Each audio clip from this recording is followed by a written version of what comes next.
Earlier this year, LaVonte Dale was pulled over by police. As the cop approached his car, LaVonte says he expected the worst. But it worked out far different than he could have imagined. Please welcome LaVonte and Officer Joshua Scaglione. LaVonte, tell us what happened. It was April 18th. I was riding to Westland with my 2 kids and my girlfriend going to the mall when I was pulled over by Officer Josh Scaglione. Came to my window, gave him my license, proof of insurance, registration, pulled me over for my window tint. Now, my windows are very dark, but when he was walking back to his car, he noticed my daughter wasn't in the car seat. And he came back to me and asked me, why wasn't she in the car seat? It's not safe. That's what I pretty much told him. I couldn't afford it. He went back to his car. Seemed like 3 minutes, longest 3 minutes of my life. You know what I'm saying? So he came back, and that's when he asked me to step out the car. Anytime an officer asks you to step out the car, yeah. It's never a good thing. Yeah. It's never good. Yeah, yeah. Josh, why'd you ask him to get out the car? I asked him to get out of the car, after I noticed that his daughter wasn't in a car seat. He told me, with a lot of emotion, basically, I can't afford it. So I wanted to separate him from his family. I know financial issues can be a little degrading sometimes, so I wanted to talk to him man to man. As I asked him, hey, what's going on? Why can't you afford the car seat? Because it is a priority to make our kids safe. He mentioned to me, he was having some issues with garnishments, and he needed to keep the lights on, feed his children over being able to afford this car seat. So I saw it as a perfect opportunity. I could relate to him since I was a teen dad myself. Right. I could relate, and I wanted to be able to pay it forward to him. LaVonte, what happened next? He asked me where I was headed. I told him where I was headed.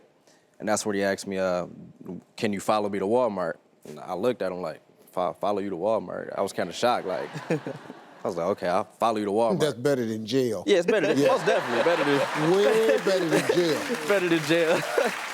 Most definitely. So it was kind of funny following behind him because I felt like what the other drivers was feeling. Like, I felt like I had an escort pretty much, but everybody else was moving out the way. Oh, you put the lights on? No, he didn't put the lights on. People just tend to get out of my way when I drive down the road. Well, that's over there in the hood. Yeah, they see you in your rear view mirror, you brake, no. right? Get over. Yeah. So we pulled up to Walmart. We walked in. It wasn't like an awkward moment of silence. Like I learned about him, he learned about me. We walked to the car seat aisle. He went through like 3 or 4 car seats, and he picked the car seat that he felt was perfect for my daughter.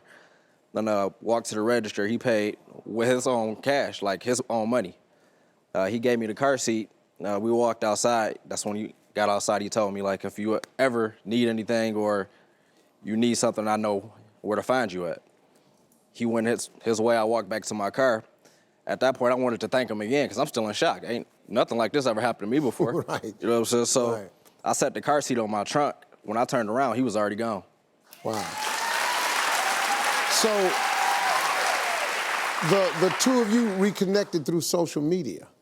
Yeah, the main goal, Steve, was to stay anonymous. I hadn't told anybody. Nobody in my station knew about it.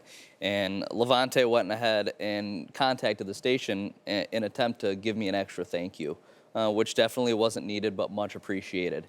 So I'm getting contacted by my sergeant, who did this? And, at that point I had to fess up. So he also posted it on social media on Facebook, which it's now made over a million views on just his one post.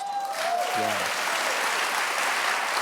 And LaVonte, you say that this experience changed your life.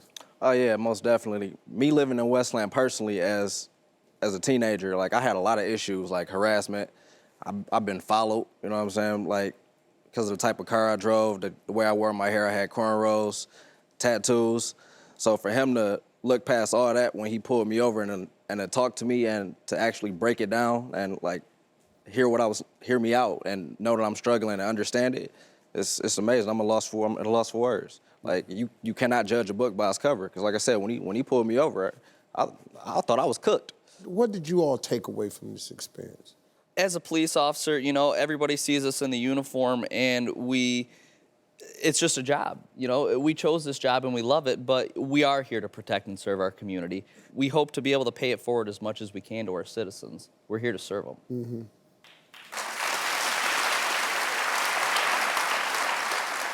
For me, it's more so like you can never know what to expect out of a situation. You know what I'm saying? Like when I made that post, I didn't expect it to go viral or none of that stuff. Like what I did, I didn't do it for me. I did it.